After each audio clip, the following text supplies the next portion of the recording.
हम क्या पढ़ेंगे? Digestion and absorption. तो आप सभी तो जानते हैं कि खाना, दैट इज़ भोजन, हमारी लाइफ के लिए कितना इम्पोर्टेंस रखता है। अगर खाना नहीं होगा तो हमें माल न्यूट्रिशन हो जाएगा, ठीक है। बच्चों में जब खाना नहीं मिलता है तो उनके अंदर माल न्यूट्रिशन हो जाता है। एंड अगर खाना ही नहीं होगा ना, जैसे जल ही जीवन है वैसे ही जीवन तो खाना भी है। एनर्जी तो चाहिए ना, सोर्स ऑफ एनर्जी क्या है? That is food.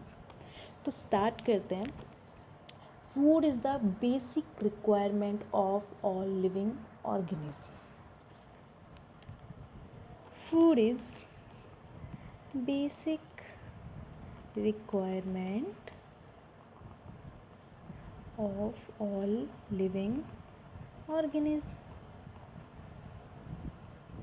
ये सब तो हम जानते ही हैं, ठीक है।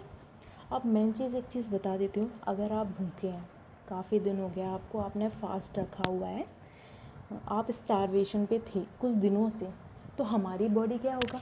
उसको तो भाई इंस्टेंट फूड चाहिए ना, इंस्टेंट एनर्जी चाहिए। तो इंस्टेंट एनर्जी के लिए हमारी बॉडी क्या करती है? सबसे पहले जो चीज़ यूज़ करेगी वो होगी कार्बोहाइड्रेट।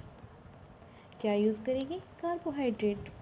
एंड सेकंड चीज़ जो यूज़ करेगी बाद में, जब आपने पूरा कार्बोहाइड्रेट कंज्यूम कर लिया और अभी भी आप खाना नहीं खाना चाहते, ठीक है, तो ड्यूरिंग स्टारवेशन उसके बाद में फैट्स। एंड अब भी आप सोच रहे कि नहीं भाई हम नहीं कुछ खाने वाले, तो भाई बॉडी लास्ट में आ जाएगी और वो प्रोटीन का यूज़ करेगी, ठीक है, इन द लास्ट। और विटामिन एंड मिनरल्स को लिटिल मतलब स्मॉल क्वांटिटीज़ में भी चाहिए होता है बॉडीज़ को। ये भी पता है आपको कि विटामिन और मिनरल भी हमारे लिए बहुत ज़्यादा असेंशियल है, ठीक है। तो क्या हुआ, अगर डाइजेशन की हम डिफिनेशन देखें तो क्या होगा? Digestion is the mechanical and biochemical process, ठीक है। मैकेनिकल और बायोकेमिकल कैसे? अब मैकेनिकल की बात करते हैं। जैसे हमारा स्टमक ही मान लो, पेट, खाना जाएगा सबसे पहले पेट में जाएगा भैया, ठीक है। तो स्टमक मसल क्या होती है? जो स्टमक मसल का काम क्या होता है? खाना गया, या फिर हम माउथ से स्टार्ट करते हैं, ठीक है, बक्कल कैविटी से हमने खाना लिया, हमारे दांत हैं वो उसको चबाएंगे, चीरेंगे, फाड़ेंगे या उसका बोलस बना देंगे, ठीक है। तो वो भी क्या काम है? मैकेनिकल, मतलब एक वो मशीन जैसे वर्क कर रहा है। जैसे पेट में गया तो सारे एंजाइम है, जो गैस्ट्रिक जूसेस है वो सारे सिक्रेट होंगे, ठीक है, उसको बिल्कुल मीन्स बिल्कुल पेस्ट टाइप बना देंगे, बोलस बन जाएगा। तो उसी को हम बोलेंगे मैकेनिकल प्रोसेस, ठीक है। अगर वो मैकेनिकल प्रोसेस नहीं होगी तो हमारा खाना डाइजेस्ट हो भी नहीं पाएगा, ठीक है ना। तो क्या होता है अब बात आती है बायोकेमिकल प्रोसेस कैसे। अब बायोकेमिकल में एंजाइम यूज़ होते हैं, ठीक है। बायोकेमिकल में क्या यूज़ होते हैं? एंजाइम, एंजाइम्स यूज़ होते हैं, ठीक है। जो हमारे डाइजेस्टिव एंजाइम होते हैं ना, वो जो फैमिली मतलब वो क्या होते हैं? हाइड्रोलेजेस होते हैं, ठीक है, जो कि एंजाइम से क्लास थर्ड को बिलोंग करते हैं, ठीक है। जो कि वो क्या करेंगे? पानी के साथ ना बॉन्ड को तोड़ देंगे, ठीक है। पानी की हेल्प से बॉन्ड को सारे को तोड़ देते हैं। तो हमारे लिए एंजाइम्स भी बहुत ज़्यादा ज़रूरी होते हैं, ठीक है। तो हम उनको क्या बोलते हैं? बायोकैटलिस्ट। जो बायोकेमिकल ये एंजाइम्स हमारी बॉडी में यूज़फुल होते हैं उनको हम बोलते हैं बायोकैटलिस्ट बोलते हैं, ठीक है। अब आ जाते हैं डाइजेस्टिव सिस्टम पे। डाइजेस्टिव सिस्टम, ठीक है। डाइजेस्टिव सिस्टम दो type. First one is elementary canal, everyone knows, okay. And second one is accessory glands. Alimentary canal क्या है? ओपनिंग। एलिमेंट्री कैनाल की ओपनिंग कहाँ से होती है? माउथ से, ठीक है। जो क्या करेगा? हम माउथ के थ्रू हम इंजेक्शन करेंगे, मीन्स हम खाने को लेंगे। सबसे पहले बक्कल कैविटी में जाएगा। एंड द टर्मिनल एंड होता है ना, जो टर्मिनल एंड होता है जो एलिमेंट्री कैनाल का, वो कहाँ होता है, एनस। जिससे क्या होता है, जो भी अनडाइजेस्टेड पार्ट है, जो कि अनयूज़फुल पार्ट है, जो भी हमको नहीं चाहिए, हमारी बॉडी के लिए बिल्कुल भी फ़ायदेमंद नहीं है, वो सब चीज़ इससे बाहर निकाल दिया जाता है, ठीक है, आउट कर दिया जाता है बॉडी के, ठीक है। और जो भी माउथ भी है, एनस भी है, ठीक है, ये क्या हो गया, माउथ है, एनस है, तो हमारा ह्यूमंस में क्या होता है, कंप्लीट डाइजेस्टिव सिस्टम होता है। तो क्या बोलते हैं इसे, this is called complete type of digestive system। समझ में आ गया, माउथ भी है, एनस भी है, ठीक है। ऐसा तो नहीं है ना कि हम माउथ के थ्रू ही खा रहे हैं और सब कुछ माउथ के थ्रू ही निकाल रहे हैं, तो ऐसा बिल्कुल भी नहीं है। तो इसीलिए हम इसे बोलेंगे complete type of digestive system बोला जाएगा, ठीक है। अब बात आती है असेसरी ग्लैंड्स की। असेसरी ग्लैंड्स, एसोसिएटेड ग्लैंड्स हो गई, liver, pancreas, and third one is salivary gland that is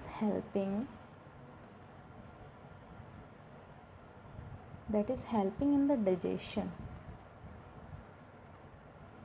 alimentary canal begins with an anterior opening the mouth। मैं आपको पहले भी बता चुकी हूँ, एंटीरियर और पोस्टीरियर में बहुत ज़्यादा कन्फ्यूज़न होती है। तो एंटीरियर को हम सिंपली समझ लेंगे, एंटीरियर मतलब आगे, ठीक है।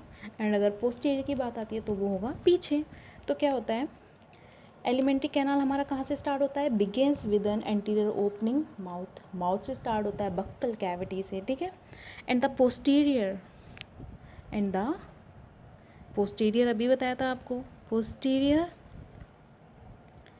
Through the anus. पोस्टीरियर मतलब क्या बोलेंगे हम, पीछे, ठीक है। And the posterior through the anus, okay. The mouth leads to the buccal cavity, ठीक है। माउथ बक्कल कैविटी के थ्रू खुलता है, ठीक है। सबसे पहले बक्कल कैविटी आएगी, देन ओरल कैविटी, ठीक है। Oral cavity has a number of teeth. Oral cavity में क्या होते हैं, टीथ होते हैं। ओरल कैविटी क्या होंगे, टीथ, ठीक है, जिसको हम डिटेल में देखेंगे भी आगे जाके, ठीक है। ओरल कैविटी में होते हैं टीथ, ठीक है, एंड अ मस्कुलर टंग। मैंने डिटेल में समझाया है, तो आप वो डिस्क्रिप्शन में उसकी लिंक देख लीजिएगा, ठीक है। तो आपको बिल्कुल अच्छे से समझ में आ जाएगा। तो मैं अभी आपको टंग के बारे में नहीं बताऊंगी, बट मैं टीथ को डिटेल में बताऊंगी, ठीक है। तो क्या होता है, एक चीज़ होती है समझने वाली, ठीक है। जो हमारा दांत होता है ना, each tooth is embedded into a socket, ठीक है। सॉकेट जो हमारे दांत होते हैं, ठीक है, वो क्या होते हैं, एक सॉकेट होता है, ठीक है। और ये रहा हमारा दांत, रफली डायग्राम है दांत कुछ इस टाइप का। तो ये रहा टीथ, और ये क्या है, सॉकेट। बहुत ही टाइटली फिक्स्ड होता है, ठीक है, इतना इजीली नहीं टूटते हैं दांत। तो इसको हम क्या बोलेंगे, जो ये सॉकेट और ये बना रहा है ना, ये प्रोसेसिंग इसमें बिल्कुल टाइटली अटैच्ड है, स्ट्रांगली अटैच्ड है, तो इसे बोलते हैं, दिस इज़ कॉल्ड थीकोडोंट, ठीक है। सॉकेट में जो दांत फंसे हुए रहते हैं ना, उसी को हम थीकोडोंट बोलते हैं। ये वर्ड बड़ा कंफ्यूजिंग है, ठीक है। तो आज ये क्लियर हो चुका है, इसे क्या बोलते हैं, थीकोडोंट, ठीक है। Majority of human 2 sets of teeth, कितने, 2 सेट्स ऑफ टीथ, ठीक है। सबसे पहले तो सभी को पता होंगे, बचपन में दूध के दांत निकलते हैं सभी के, हमारी मम्मी तो भाई यही बताती हैं। तो दूध के दांत होते हैं, वो कैसे होते हैं, टेम्पोररी मिल्क टीथ होते हैं उनको, ठीक है। डेसिडुअस टीथ भी कहते हैं। क्या होते हैं, first one is temporary milk teeth होते हैं, जिसको हम क्या बोलते हैं, डेसिडुअस टीथ, ठीक है। एंड जो दूसरे वाले होते हैं जो कि रिप्लेस्ड कर दिए जाते हैं मिल्क टीथ को, ठीक है, वो कौन से होते हैं, परमानेंट टीथ, ठीक है, या उनको अडल्ट टीथ भी कहते हैं, अडल्ट टीथ जो कि 32 होते हैं, ठीक है। अब हम क्या करेंगे, देखो भाई हमने टीथ के बारे में जान लिया। 2 टाइप के टीथ होते हैं जो कि सॉकेट में जॉइंट होते हैं टीथ, उसको बोलते हैं थीकोडोंट। और एक और कंफ्यूजिंग वर्ड है, उसे बोलते हैं हेट्रोडोंट। हेट्रोडोंट मीन्स क्या होता है, हेटेरोडोंट। हेटेरोडोंट का सिंपली मतलब कुछ नहीं होता है, we have different type of teeth. कैसे, ये तो सबको पता है वैसे तो, we have different type of teeth. नहीं पता था किसी को भी हेट्रोडोंट का मतलब क्या है। अब कौन कौन से डिफरेंट टाइप के टीथ हैं, इंसीजर, दूसरा होता है कैनाइन, प्रीमोलर एंड मोलर। आपको पता था, ये सिर्फ जो 4 टाइप के टीथ होते हैं ना हमारे मुंह में, ठीक है, बक्कल कैविटी में, इसी की वजह से बोलते हैं हेट्रोडोंट। तो ह्यूमन में किस टाइप के टीथ होते हैं, हेट्रोडोंट। इवन और भी एनिमल्स में हेट्रोडोंट होते हैं। तो जो इंसीजर होता है उसका काम क्या होता है, कटिंग का। ये खाने को भाई काटेगा। इंसीजर जो आगे बड़े बड़े से दांत होते हैं, चूहे वाले इंसीजर है, कटाक से काट देता है, वो हम बाइट ले लेते हैं उसको काट के, ठीक है। कैनाइन, कैनाइन क्या करेगा, टीयर कर देगा ये, ठीक है, फाड़ देगा, चीज़ों को चीर फाड़ देगा। देखा होगा आपने कि एनिमल्स में ना बहुत ज़्यादा होते हैं, बहुत ज़्यादा प्रोमिनेंट होते हैं, बहुत ज़्यादा होते हैं, बट ह्यूमंस में इतने ज़्यादा नहीं होते हैं, ठीक है। फिर उसके बाद आता है प्रीमोलर और मोलर। इन दोनों का काम होता है चबाना, ठीक है। तो ये क्या करेंगे, ये खाने को चबाएंगे, ठीक है। इंसीजर कटिंग, कैनाइन टीयर और प्रीमोलर और मोलर चेविंग का काम करेंगे, ठीक है। अब देख लेते हैं हम डेंटल फॉर्मूला, देख लेते हैं। यहाँ पे आता है, 1 मिनट मैं पेन चेंज कर लेती हूँ। डेंटल फॉर्मूला, ये बहुत इंपॉर्टेंट है, ठीक है। डेंटल फॉर्मूला आ जाता है ये क्वेश्चन, ठीक है। इसमें से तो बहुत सारे क्वेश्चन हैं जो आ जाएंगे। ये सारा कुछ एनसीईआरटी के थ्रू ही है, तो आप एनसीईआरटी पढ़ लें तो ज़्यादा बेटर होगा। डेंटल फॉर्मूला होता है 2 1 2 3, नीचे भी 2 1 2 3, incisor, canine, premolar and molar, ठीक है, मोलर 3, ठीक है। बट याद रखना है ये क्या है, अपर हाफ, पूरे पूरे नहीं है ये, बट ये अपर हाफ चौ के हैं और ये वाला है लोअर हाफ चौ। समझ में आया। और ये सारे मिला के हो जाएंगे 32, ठीक है। इनको 2 से मल्टीप्लाई भी करना है, ठीक है। तो क्या हो गया, इंसीजर कितने होते हैं, 2 होते हैं। कैनाइन कितने होते हैं, 1 1 1, बोथ साइड 1 1 होते हैं, ठीक है।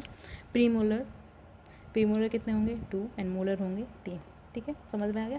अब मेन जो मोस्ट इम्पोर्टेंट चीज़ है, ठीक है, बहुत इंपॉर्टेंट क्वेश्चन है वो, ठीक है, देखते हैं। अब अगर क्वेश्चन पूछा जाता है हार्डेस्ट पार्ट ऑफ टीथ क्या है, hardest part of teeth, hardest part of teeth क्या है, दैट इज सिंपल, इनेमल। क्यों, क्योंकि भाई पहली बात तो ये नॉन लिविंग है, क्योंकि इसके अंदर कोई आर्टरी एंड वीन्स नहीं है, ठीक है। और इम्पोर्टेंट चीज़, इसके अंदर ना 95% कैल्शियम सॉल्ट का बना हुआ होता है। ये किसका, कैल्शियम सॉल्ट का बना हुआ होता है। और इससे इम्पोर्टेंट क्वेश्चन आता है क्या, भाई जो हमारा इनेमल होता है ना, ये आपको टी लग रहा होगा, एक्चुअली ये एल है, ठीक है, इनेमल। तो इनेमल क्या होता है, इनेमल ना एक्टोडर्मल इन ओरिजिन होता है। क्या, एक्टोडर्मल इन ओरिजिन, भाई इसे तो रट लेना, ये एक्टोडर्मल इन ओरिजिन होता है। तो आज की क्लास यहीं पे ख़त्म होती है। आपको जो भी चीज़ नहीं समझ में आएगा आप प्लीज़ उसे कमेंट बॉक्स में पूछ लीजिएगा। नेक्स्ट क्लास लेंगे, बाय।